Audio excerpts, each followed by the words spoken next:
If you can't laugh at yourself, then who can you laugh at? With that in mind, I'm Sean Ferrick for Who Culture, and here are 8 times that Doctor Who mocked itself. Number 8. The 4th Doctor mocks the overpowered sonic screwdriver. These days, the sonic screwdriver can do just about everything, and I do mean everything. It's a bit ridiculous, but this has been going on in Doctor Who for years, going back, in fact, to Tom Baker's incarnation as well. The writers have had a bit of fun throughout the years, giving it like little weaknesses here and there. You know, for example, it's fairly useless against wood, considering it's a screwdriver. I've got to invent a setting for wood, it's embarrassing. But in the Invasion of Time, the Doctor actually manages to get a little dig in at the overpowered device by looking at the camera and making quite a funny comment. He gets up to the door and, as he's wanted to do, pulls out the sonic screwdriver and the door does nothing. The Doctor turns and looks directly into the camera and goes, "Even the sonic screwdriver won't get me out of this one." It's a very knowing little wink and a nod to the audience who have watched him use that sonic screwdriver to do just about everything up to this point. Just because he wrote it in here doesn't mean that the Sonic would stop evolving from this point on, but at least it let us know that, yeah, the Doctor's just as aware of this as we are. Number 7. Billy Shipton mocks the wonky TARDIS windows. Since the 2005 revival, there was a little bit of back and forth over the design of the TARDIS. So much so that some of the people who live online, of which I have been one of them, were criticising everything about it, really, including the shape of the windows. Writer Stephen Moffat was also one of these lovely online dwellers, and he was well aware of this. So when he wrote the episode Blink, he actually includes a little joke about this in the episode itself. When Billy is showing Sally Sparrow some of the empty cars that have been found outside Wester Drumlands, he also shows her the TARDIS. He quickly says, well, it can't be a real police box because it's got a dummy phone and the windows are the wrong size. It's just one quick line. Because of the way Doctor Who has evolved, it doesn't have to look exactly like a police box anymore, because quite frankly, they're not used anymore. It's not as relevant as it would have been, say, in the 60s when it was used for the first time. Look, if it's a blue box, we know it's the TARDIS. Number 6.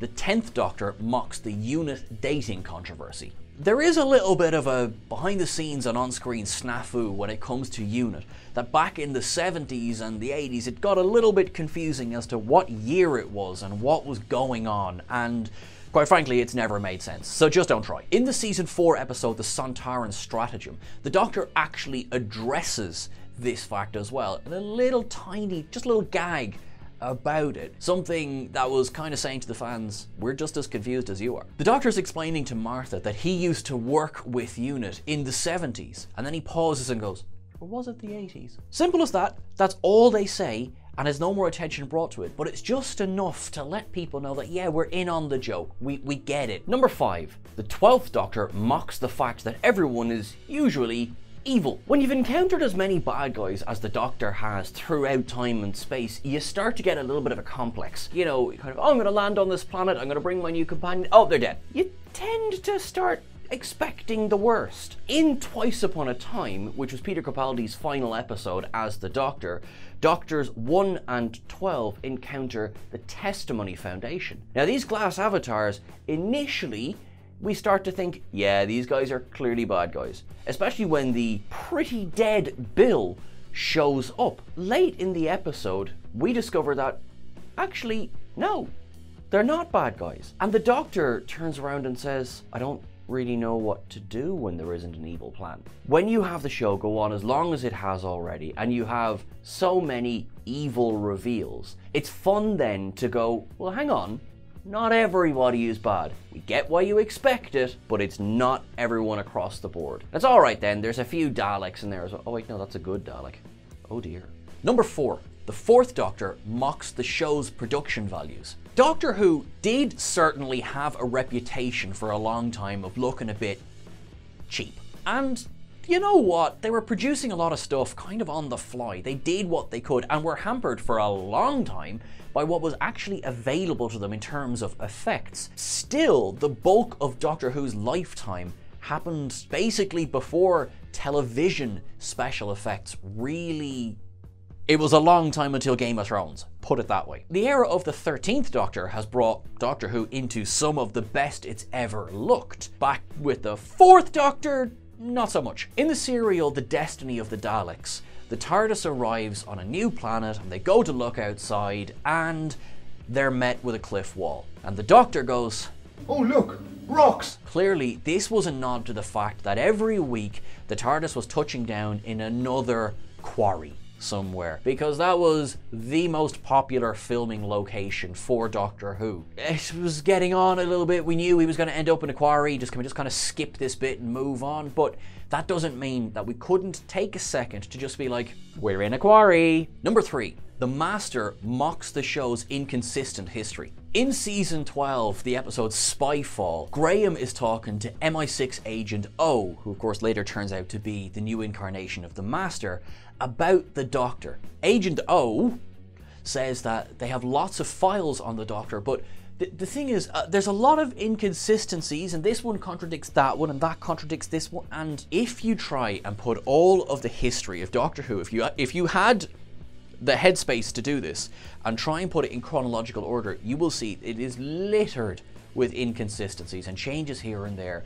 Such is the nature of such a long-running show and such a revolving door of writers. Because as well, you've got time travel, you can change the events of the past, change the events of the future, and it doesn't have to be this universe-altering thing. In fact, some poor soul has to sit there and try and keep track of it all. We know, as an audience, those of us who have obviously gone back and watched some of the earlier Who, and those of us who have grown up with the Doctor for their whole lives, know that every now and again something is going to happen that just goes, now wait now, no, because there was a rule there before that means this can't exist and that can't exist, but that's not going to stop us getting in the way of a good story now, is it? Number 2, WHIZZ mocks the show's obsessive fanbase. It's true, we can be nuts sometimes. And I say we. Oh my god, have I watched an episode and gone like, well, actually, the Doctor wouldn't do that. And no, the TARDIS can't do that either. I have done that. I am holding my hands up and saying that. This is not something that's unique to myself, and nor is it unique to the revival era. Back during the 7th Doctor's run in the serial The Greatest Show on Earth, the 7th meets a kid called the WHIZZ. Yep, that's his name in the show. The WHIZZ claims to be a huge fan of the psychic circus, but also then goes on to bash the psychic circus and says, oh, it's not as good as it used to be. This was the show kind of going to the fan base. Look, we understand some things change, some things are new, some things are a little bit harder to swallow than others. Give us a chance to do something with this material and hopefully you'll be pleasantly surprised. There have been people from William Hartnell's day right up to Jodie Whittaker's day going, not my Doctor, nope, I'm never gonna like this show again. There is no crime in loving the outgoing Doctor. There is no crime in taking a little while to warm to the incoming Doctor. Number 1, The Curse of Fatal Death mocks everything. Technically, right, this is not an episode of Doctor Who, even though it absolutely should be. It was written by Stephen Moffat though, so yeah, you know. The Curse of Fatal Death was a 1999 Red Nose Day special that is absolutely hilarious. It's on YouTube, right? Do check it out. It sends up everything about classic Doctor Who. Rowan Atkinson appears as the Doctor for the bulk of the episode until there's about 5 or 6 different Doctors at the end, and they tease the fact that the Master's working with the Daleks. They tease the fact that both the Master and the Doctor keep going back in time to bribe the architect of the place where they are. They tease relationships between the Doctor and his companion, something that would go on into the revival era. And they also tease the fact that the Master gets upgraded by the Daleks and gets Dalek bumps. Brilliant. It's just a loving tribute to the fact that Doctor Who is bonkers. It's silly even when it's being serious, and it should be taken as entertainment. That's everything for our list today, guys. If you reckon I missed anything, drop it into the comments below. Please don't forget to like, share, and subscribe. And remember that you can catch us over on Twitter at WhoCulture. You can catch myself, Sean Ferrick, on Twitter and Instagram at Sean Ferrick. Whatever you do till the next time I see you, look after yourself, look after your friends and family, keep things wibbly wobbly. Thanks, guys.